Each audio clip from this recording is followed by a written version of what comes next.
मित्रों प्रणाम। माधव विद्या संकुलना online teaching में आप सौનું हार्दिक स्वागत है।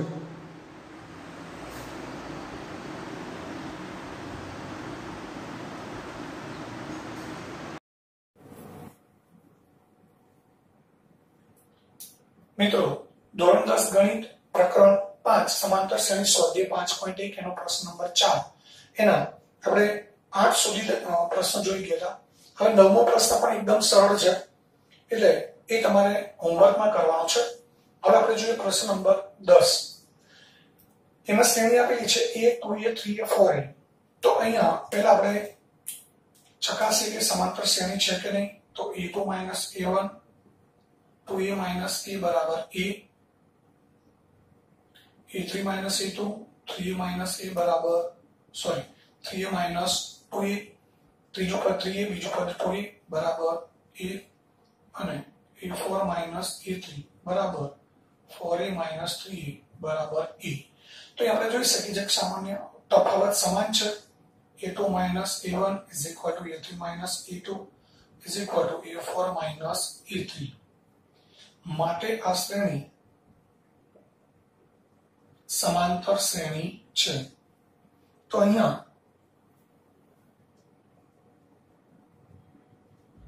समांतर श्रेणी છે એટલે આપણે સામાન્ય તફાવત અને પછીના ત્રણ પદો શોધવાના છે। તો સામાન્ય તફાવત તો આપણી પાસે છે જ। સામાન્ય તફાવત d બરાબર a છે જ। હવે પછીના ત્રણ પદો તો મિત્રો અહીંયા પણ આપણે પછીના ત્રણ પદો ડાયરેક્ટ લખી શકીએ છીએ। a 3a 4a પછીનું પદ આવશે 5a 6a અને 7a। અહીંયા આપણે a5 बराबर a4 plus d એવું લાંબી ગણતરી ના બતાવીએ તો પણ ચાલે કારણ કે મૌખિક આપણે આ ગણતરીના પદો શોધી શકીએ એમ છે। હવે ત્યારબાદ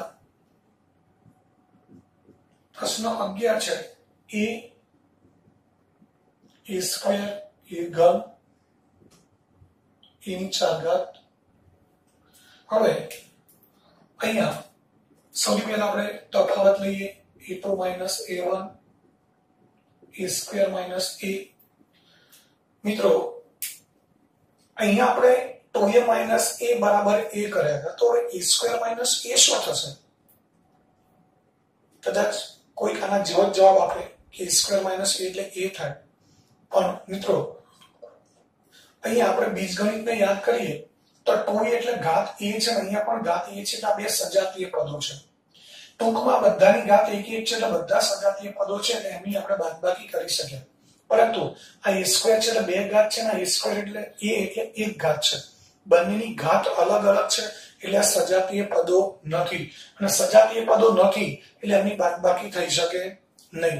એટલે a સ્ક્વેર માઈનસ a ની બાદબાકી a ની એ જ રહેશે અથવા તો આપણે આવું કહી શકીએ બંનેમાંથી a કોમન કાઢી લઈએ તો a માઈનસ 1 વધે આવું થઈ શકે। बाकी a स्क्वायर माइनस a ની બાદબાકી એ ક્યારે થઈ શકે નહીં। એ જ રીતે a3 a2 a ઘન a સ્ક્વેર અહીંયા પણ ઘાત અલગ અલગ છે ત્રણ અને બે ઘાત એટલે ત્યાં પણ બાદબાકી નહીં થઈ શકે કારણ કે સજાતીય પદો નથી। અહીંયા a સ્ક્વેર કોમન લઈએ બેમાંથી જે નાની ઘાત હોય કોમન લઈ શકાય। a સ્ક્વેર કોમન લઈએ તો અહીંયા a વધશે a ઘનમાંથી a સ્ક્વેર લઈએ a વધે અને અહીંયા -1 a4 a3 a ની 4 ઘાત માઈનસ a નો ઘન। અહીંયા a ઘન લઈએ કોમન તો 4 ઘાત છે એટલે a વધે અને a ઘન લઈએ એટલે 1 વધે। તો આપણે જોઈ શકીએ છીએ કે અહીંયા તફાવત a a 1 છે a સ્ક્વેર a 1 છે અને a ઘન a 1 છે। તો અહીંયા તફાવત સરખો નથી। તો a2 a1 not equal to a3 a2 not equal to a4 a3 માટે આ શ્રેણી સમાંતર શ્રેણી નથી। હવે સમાંતર શ્રેણી નથી એટલે આગળના પદો આપણે શોધવાની કોઈ જરૂર પણ નથી। હવે ત્યારબાદ છે પ્રશ્ન નંબર 12।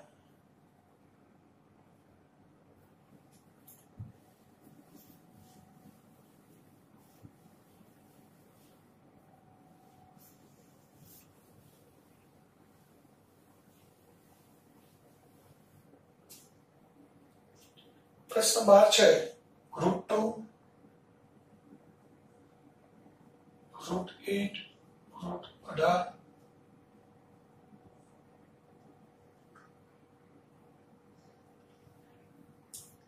તો અહીં આપણે સૌથી પહેલા સમાંતર શ્રેણી છે કે એ ચકાસીએ a2 - a1 વર્ગમૂળ 8 - વર્ગમૂળ 2 મિત્રો આ અસમમિત સંખ્યાઓ છે બંને અસમમિત સંખ્યાઓના સરવાળા બાદબાકી ગુણાકાર ભાગાકાર એના નિયમો આપણે નવમા ધોરણમાં ભણી ગયા છીએ વર્ગમૂળ 8 અને વર્ગમૂળ 2 છે એ બંને અસમમિત સંખ્યાઓ છે એના સરવાળા બાદબાકી સીધા આપણે ના કરી શકીએ પરંતુ ગુણાકાર ભાગાકાર થઈ શકે આપણે ગુણાકાર કરવો હોય તો વર્ગમૂળ 8 ગુણ્યા વર્ગમૂળ 2 વર્ગમૂળ 16 થાય ભાગાકાર પણ થઈ શકે વર્ગમૂળ 8 ભાગ્યા વર્ગમૂળ 2 એટલે 8 ભાગ્યા 2 4 દુ 8 વર્ગમૂળ 4 જવાબ મળે પરંતુ આ બંનેનો સરવાળો કરી વર્ગમૂળ 8 પ્લસ વર્ગમૂળ 2 બરાબર વર્ગમૂળ 10 ક્યારેય ન થાય એ જ રીતે વર્ગમૂળ 8 માઇનસ વર્ગમૂળ 2 બરાબર વર્ગમૂળ 6 થાય નહીં એટલે સરવાળા બાદબાકી આ રીતે સીધા ન થઈ શકે તો હવે વર્ગમૂળ 8 અને વર્ગમૂળ 2 ની બાદબાકી કેટલી થાય એ કેવી રીતે ખબર પડે તો એના માટે આપણે વર્ગમૂળ 8 છે 8 ના અવયવ પાડીએ 4 દુ 8 અને 4 નું વર્ગમૂળ નીકળ્યા છે તો 4 નું વર્ગમૂળ આપણે 2 લઈ લઈએ 12 તો 4 છે એનું વર્ગમૂળ થઈ અને 2 બહાર આવશે અને અંદર વધશે 2 તો એનો અર્થ એ થાય કે વર્ગમૂળ 8 છે એની જગ્યાએ આપણે 2√2 લખી શકીએ અને પાછળ -√2 છે 2√2 માંથી એક √2 બાદ કરીએ જે આપણે આગળ જોઈ ગયા હતા એટલે √2 વધે તો આ રીતે આપણે બાદબાકી કરી શકીએ હવે a3 - a2 બરાબર વર્ગમૂળ 18 - વર્ગમૂળ 8 તો મિત્રો વર્ગમૂળ 18 એટલે 9 દુ 18 અહીંયા 6 તારી 18 પણ અવયવ પડે પણ 6 તારી 18 આપણે અવયવ લેવાના નથી એનું કારણ એ છે અવયવ એવા લેવાના કે જેમાંથી બે માંથી કોઈ એક અવયવ છે એનું આપણે વર્ગમૂળ કાઢી શકીએ તો એ 9 નું વર્ગમૂળ થાય 3 એ બહાર આવશે અને 2 અંદર રહેશે એટલે 3√2 લખી શકાય 6 તારી 18 કરીએ પણ બેમાંથી એકનું વર્ગમૂળ નીકળતું નથી તો આ અવયવનો કોઈ અર્થ નથી એટલે આપણે વર્ગમૂળ 18 છે એની જગ્યાએ 3√2 લખી શકીએ અને વર્ગમૂળ 8 છે એની જગ્યાએ તો 2√2 આપણે લીધેલા જ છે તો 3√2 માંથી 2√2 બાદ કરીએ એટલે 3x - 2x જેવું થયું 3x - 2x x મળે તો 3√2 - 2√2 આપણને √2 મળે એ જ રીતે a4 - a3 વર્ગમૂળ 32 - વર્ગમૂળ 18 વર્ગમૂળ 32 માટે 32 ના પણ અવયવ પાડી શકાય 16 દુ 32 કોઈ 4 ના 32 અવયવ પાડે મિત્રો આ બંને શક્ય છે પરંતુ આપણે આ જ લેવાનું છે એનું કારણ એ છે કે 4 નું વર્ગમૂળ તમે 2 લઈ લો તો 2√8 મળે પરંતુ હજુ આગળ 8 ના અવયવ આપણે પાડી શકીએ છીએ 4 દુ 8 અને હવે 4 નું વર્ગમૂળ 2 લઈએ તો 2 ગુણ્યા 2 વર્ગમૂળ 2 એટલે જવાબ થાય 4√2 અને 16 વર્ગમૂળ 2 લઈએ તો 16 નું વર્ગમૂળ આપણને ખબર છે 4 તો આપણને ડાયરેક્ટ 4√2 જવાબ મળી જાય એટલે લાંબી પ્રોસેસ છે પણ આપણે અહીંથી આગળનું કામ ભૂલી જઈએ એટલે ત્યાં આપણે અટકી પડીએ અથવા તો ખોટા પડીએ એટલે આપણે એવું કરવાનું કે અવયવ પાડીએ તો એવા અવયવ પાડવાના કે જેમાંથી જે પૂર્ણાંક સંખ્યા હોય એ પણ મોટી હોવી જોઈએ 4 અને 16 માં મોટી 16 છે તો આપણે 16 દુ 32 અવયવ લેવાના તો એનો અર્થ એ થયો કે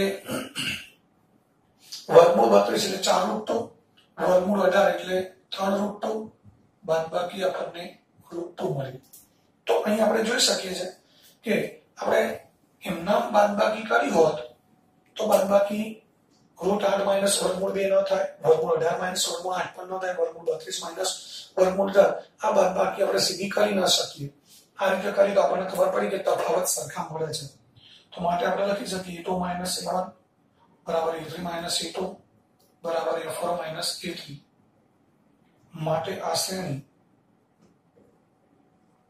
સમાંતર શ્રેણી છે હવે પછીના 3 પદો આપણે શોધવા છે તો અહીંયા પછીના 3 પદો આપણે શોધવા માટે આ 4√2 છે અહીં આપણે જોઈશું કે આ √2 છે આ 2√2 3√2 4√2 હવે 5√2 5√2 એટલે આને આપણે બીજી રીતે લખવું તો 5 છે એને આપણે અંદર લઈ જઈએ જેમ આપણે 32 ના અવયવ પાડ્યા 16 દુ 32 અને 16 નું વર્ગમૂળ આપણે 4 બહાર લાવી દીધું. તો જો 4 ને અંદર લઈ જઈએ તો 4 નો વર્ગ થઈને અંદર જાય, એટલે 4 નો વર્ગ થાય 16 અને 16 દુ 32 થાય. તો એવી રીતે આપણને ખબર છે કે આગળ √2, 2√2, 3√2, 4√2 છે, તો 5√2 આવશે. અને 5√2 છે એ 5√2 એટલે 5 ને આપણે અંદર લઈ જઈએ તો 5 નો વર્ગ થઈ જશે એટલે 25 થશે. એટલે 25 દુ 50 થાય. એટલે આપણને પછીનું જે પદ મળશે એ પદ મળશે વર્ગમૂળ 50. તો પછીના ત્રણ પદો શોધવા છે. પાંચમું પદ a4 + b. હા, અહીંયા સામાન્ય તફાવત લખવાનો રહી ગયો આપણે. સામાન્ય તફાવત d બરાબર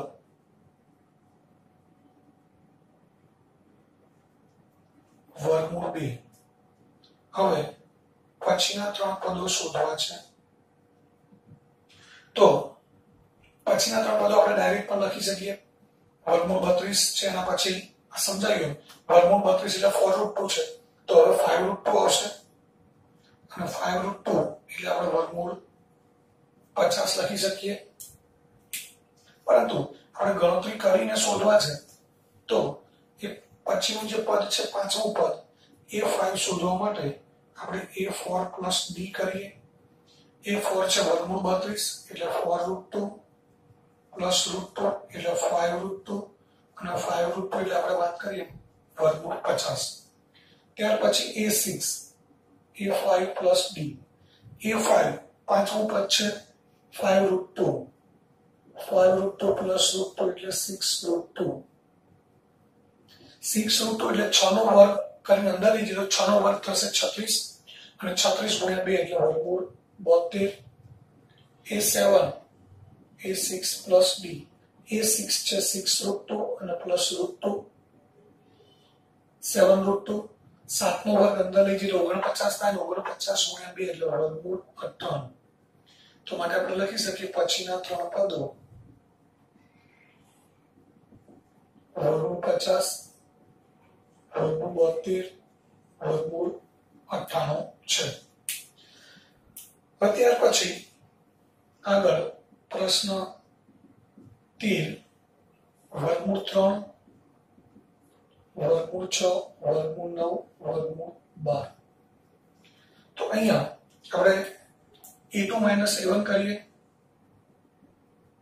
વર્ગમૂળ 6 - વર્ગમૂળ 3.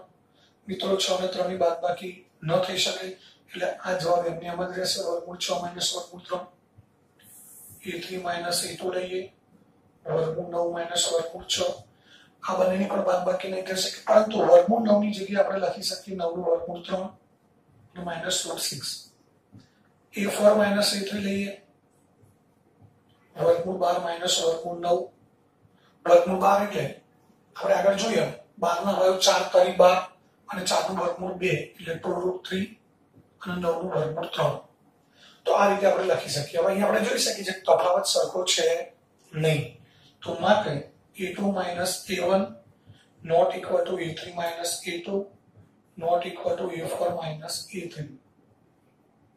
મિત્રો અહીંયા પહેલા બે તફાવત સરખા નથી મળતા, તો આપણે આગળ ત્રીજો તફાવત ન શોધીએ તો પણ ચાલે. માટે આ શ્રેણી સમાંતર શ્રેણી નથી.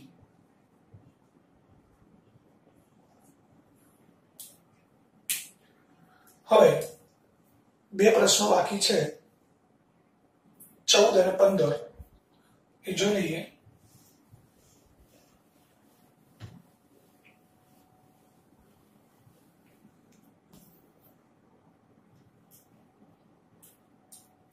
હવે 14મો પ્રશ્ન છે 1 નો સ્ક્વેર, 3 નો સ્ક્વેર, 5 નો સ્ક્વેર, 7 નો સ્ક્વેર. મિત્રો આપણે એ જોઈ શકીએ છીએ કે 1, 3, 5, 7 હોય તો આ બેનો તફાવત 2 થાય, અહીંયા 2 થાય, અહીંયા 2 થાય. પણ 1, 3, 5, 7 નથી, અહીંયા વર્ગ છે. એટલે આપણે 1, 3, 5, 7 ની તફાવત નથી જોવાનો, એમના વર્ગનો તફાવત જોવાનો છે.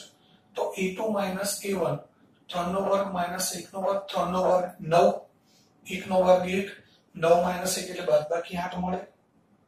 a3 - a2 5 નો વર્ગ 25, 3 નો વર્ગ 9, 25 માઇનસ 9 એટલે બાદબાકી 16 મળે. એ પહેલા બે તફાવત સરખા નથી તો આપણે ડાયરેક્ટ લખી શકીએ 7 નો વર્ગ માઇનસ 5 નો વર્ગ 49 માઇનસ 25 24. તો માટે અહીંયા લખી શકાય e2 minus e1 not equal to e3 minus e2 not equal to e4 minus e3. માટે આ શ્રેણી સમાંતર શ્રેણી નથી.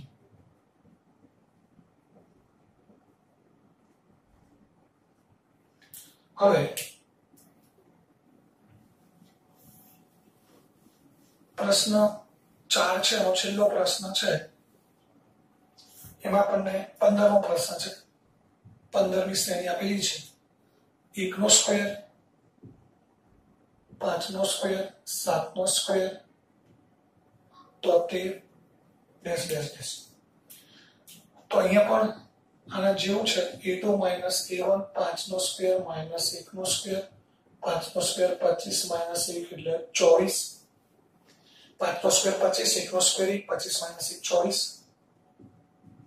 a3 minus a2 7 નો સ્ક્વેર minus 5 નો સ્ક્વેર 7 નો સ્ક્વેર 49 5 નો સ્ક્વેર 25 બાદબાકી 24. a4 minus a3 73 minus 7 નો સ્ક્વેર 73 minus 49 બાદબાકી 24. તો અહીંયા તફાવત સરખો છે માટે a2 minus a1 is equal to a3 minus a2 is equal to a4 minus a3. માટે આ શ્રેણી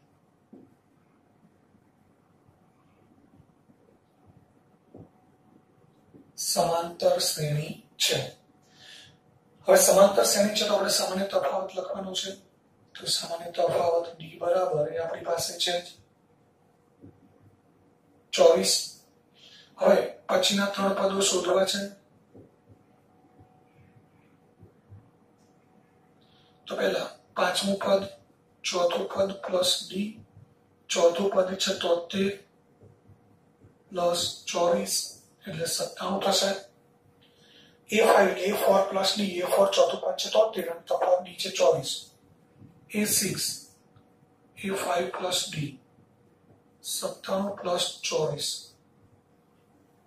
અહીંયા સરવાળો થશે 7 ને 4 11 વધી 9 2 11 1 12 121 જે 11 નો વર્ગ છે.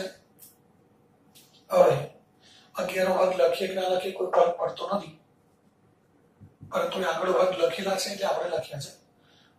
સાતમું પદ a6 પ્લસ d a6 એટલે 121 અને પ્લસ 24 145. તો માટે લખી શકાય કે પછીના ત્રણ પદો 97 121 અને 145 છે. તો અહીંયા આ પ્રશ્ન 4 પૂરો થયો અને સ્વાધ્યાય 5.1 પણ પૂરો થયો. તો આ પ્રશ્નની અંદર કેટલાક લગભગ 4 થી 5 દાખલા તમને ઘરથી કરવા આપેલા છે. એ આ જ રીતે કરવાના છે અને